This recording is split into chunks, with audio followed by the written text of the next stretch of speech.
હવે weekly closing છે તો તમારા માટે હું 3 વીકલી બ્રેકઆઉટ સ્ટોક્સ હું લઈને આવ્યો છું. તો પહેલાં હું વાત કરવા માંગીશ તો એ છે LG ઇલેક્ટ્રોનિક્સ.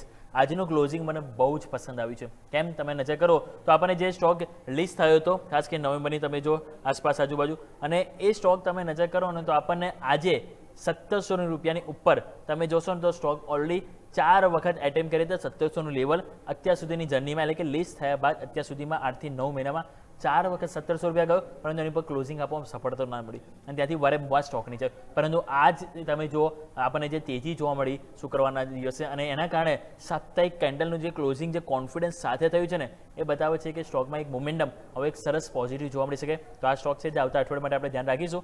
નેક્સ્ટ હું વાત કરવા માંગીશ તો એ છે BLS ઇન્ટરનેશનલ.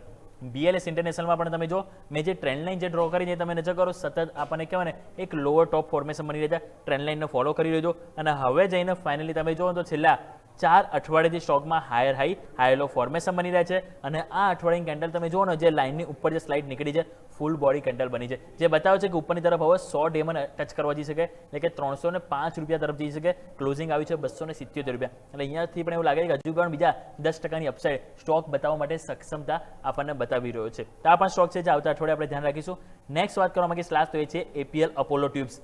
યાદ છે લાસ્ટ વીક પણ મેં તમને આ સ્ટોક વાત કરી હતી. આપણે જ્યારે વાત કરી ત્યારે આ સ્ટોક 1880 આજુબાજુ હતો. પછી તમે જો આપણે 2000ની વાત કરી હતી, 2011 એ પણ લેવલ આવી ગયા, અને હવે પછી તમે જો આપણે કીધું હતું કે આ એક કહેવાય કે reverse cup and handle pattern અહીંયાથી પૂર્ણ કરે એવું આપણને લાગી રહ્યું છે. અને એ પૂર્ણ ક્યાં જાય છે? 2171 રૂપિયા આજુબાજુ. ક્લોઝિંગ ક્યાં આવ્યું છે? 2083 આજુ. એટલે હજુ પણ અહીંયાથી ચાન્સીસ છે કે બીજા આપણને 90 થી 100 રૂપિયા અપસાઇડ બતાવી શકે અને perfect round bottom formation stock complete કરી શકે. તો ત્રણેય breakout stocks LG electronics, BLS international અને APL અપોલો ટ્યુબ્સ, આ 3 સ્ટોક છે કે જેને આવતા અઠવાડિયા માટે આપણે ધ્યાન રાખવું.